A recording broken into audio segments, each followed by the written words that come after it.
হয়, আপোনাৰ যোৱা এসপ্তাহমান ধৰি আপোনাৰ নগাঁও আৰু শোণিতপুৰ জিলাৰ হিমামৰীয়া চৰচাপৰি অঞ্চলত বিশেষকৈ আপোনাৰ শোণিতপুৰ ডিষ্ট্ৰিক্টৰ আপোনাৰ দুবৰামাৰী মুছলিম চাপৰি পশ্চিম দুবৰামাৰী এইকেইটা চৰত উৰে নিশা আপোনাৰ মহ যুঁজৰ নামত অশ্লীল নৃত্য আৰু মহ যুঁজৰ নামত আপোনাৰ পূৰা আপোনাৰ ডাচ খেল চলাই আছে, ডাচ খেল কাঠখেলিবিলাক চলাই আছে। গতিকে এই বিষয়টো লৈ আমি সংগ্ৰাম পৰিষদৰ এটা সজাতি দলে শোণিতপুৰ জিলাৰ আৰক্ষী অধীক্ষক মহোদয়ক অৱগত কৰাইছিলোঁ। পিছত ফোনযোগেও বস্তুটো অৱগত কৰোৱাৰ পিছত শোণিতপুৰ জিলা আৰক্ষী অধীক্ষকে বস্তুটো আপোনাৰ চালিজাৰি বস্তুটো চাব দিছিলে, কিন্তু শোণিতপুৰ জিলাৰ অন্তৰ্গত ঠেলামাৰা আৰক্ষী ভাৰপ্ৰাপ্ত বিষয়াই বস্তুটো কি যে আপোনাৰ সিহঁতৰ লগত গোপন বুজাবুজিৰ ক্ষেত্ৰত মোৰ সন্দেহ হৈছে, গোপন বুজাবুজিৰ ক্ষেত্ৰত কিন্তু কোনো ধৰণৰ পদক্ষেপ এতিয়ালৈকে আমি পৰিলক্ষিত হোৱা দেখা নাই, যাৰ ফলত নেকি এতিয়া আপোনাৰ গোটেই দিনটো উৰে নিশা ৰাতিটো আপোনাৰ ডাচ খেল, জোৱা খেল, মদ খোৱা একদম আৰু অশ্লীল নৃত্য বিশেষকৈ আপোনাৰ এই তিনিটা চৰত বিহংভাৱে একদম অত্যাচাৰ কৰি আছে।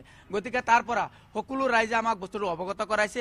আমি সংগ্ৰাম পৰিষদৰ ফালৰ পৰাও আৰক্ষী অধীক্ষক মহোদয়ৰ কথাটো অৱগত কৰাইছোঁ, ফোনযোগে অৱগত কৰাইছোঁ, ক্ৰাইম এছ পি মহোদয়কো জনাইছোঁ, শোণিতপুৰ জিলা ভাৰপ্ৰাপ্ত মহোদয়কো জনাইছোঁ, আমাৰ নগাঁও জিলা এছ পিকো জনাইছোঁ কথাটো, যিহেতু আমাৰ নগাঁও জিলাৰ হিমামৰীয়া হয়।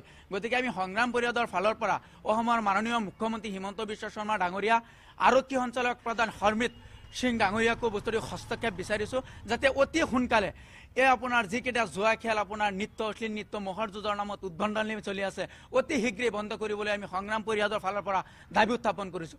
অন্যথা আমি সংগ্ৰাম পৰিষদে ৰাইজৰ সহযোগত আমি থানাও গৰাকলৈ প্ৰস্তুত আছোঁ। কাৰণ সিহঁতে এই বস্তুটো এতিয়ালৈকে ইমান গাফিলতি কিয়, এতিয়ালৈকে এই বস্তুটো সিহঁতে দমন ধৰিব পৰা নাই, ভাঙিব পৰা কোনো সক্ষম হ'ব পৰা নাই।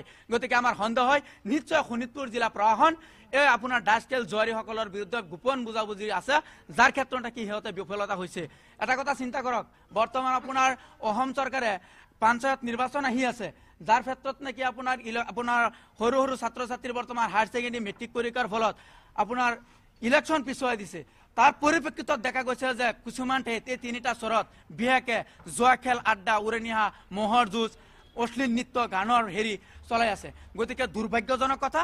গতিকে আমি এটাই কথা অনুৰোধ জনাম, হৰমিত সিং ডাঙৰীয়া, অসম আৰক্ষী সঞ্চালক প্ৰধান আৰু অসমৰ মাননীয় মুখ্যমন্ত্ৰীক হস্তক্ষেপ বিচাৰিছোঁ, অতি সোনকালে শোণিতপুৰ জিলা আৰক্ষী প্ৰশাসনে যাতে এইটো বন্ধ কৰে, অন্যথা কিন্তু আমি প্ৰতিবাদ কৰিবলৈ সাব্যস্ত কৰিম।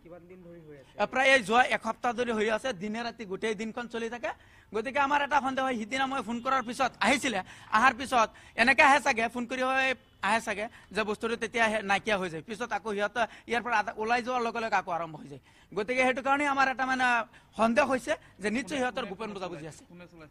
এইটো তাৰমানে আপোনাৰ এজন আছে আপোনাৰ ইক্ৰামুল হুছেইন নেকি এজন মানুহ, আৰু আপোনাৰ আৰু এটা কি নাম আছিলে, এইকেইজন ব্যক্তি গোটেইকেইটা আপোনাৰ পৰৱৰ্তী সময়ত গোটেইখিনি আমি কাৰ কাৰ নাম আছে গোটেইখিনি লৈ আমি দৰখাস্ত হেৰি কৰিম। গড় আপোনাৰ ইয়াৰ পৰাও যায়, নগাঁও ডিষ্ট্ৰিক্টৰ আপোনাৰ কিছুমান ইয়াৰ পৰা যায়, বেলেগ ঠাইৰ পৰা যায়, তাতো আছে।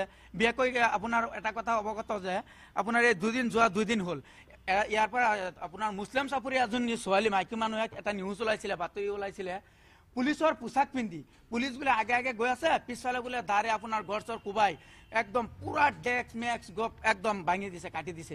গতিকে তাৰ পৰা ছোৱালীবিলাকে, মাইকী মানুহবিলাকে উত্থাপন কৰিছিলে যে আৰক্ষী প্ৰশাসন লগে লগে গৈ আছে, পিছফালে মানুহে তৰালে দাদি গপি আছে, এইটো আমাৰ ৰহস্য হয়। কিন্তু কথাটো হ'ল এনেকুৱা হ'ব পাৰে, মানুহে সিহঁতৰ সাজ পোছাক পিন্ধি পেলাই এনেকুৱা কৰিব পাৰে। গতিকে ইমান ঘটনা হোৱাৰ পিছতো আৰক্ষী প্ৰশাসন শোণিতপুৰ জিলাৰ কিয় ব্যৰ্থ হৈছে? গতিকে আমাৰ সন্দেহ হয়, এটা কথাই বাৰম্বাৰ অনুৰোধ কৰিম অসমৰ মাননীয় মুখ্যমন্ত্ৰী হিমন্ত বিশ্ব শৰ্মাক আৰু আপোনাৰ হৰমিত সিং ডাঙৰীয়াক অতি সোনকালে ইয়াৰ বিহিত ব্যৱস্থা কৰে। তাৰ কাৰণে আমি সংখ্যালঘু সংগ্ৰাম পৰিষদে দাবী উত্থাপন কৰিছোঁ।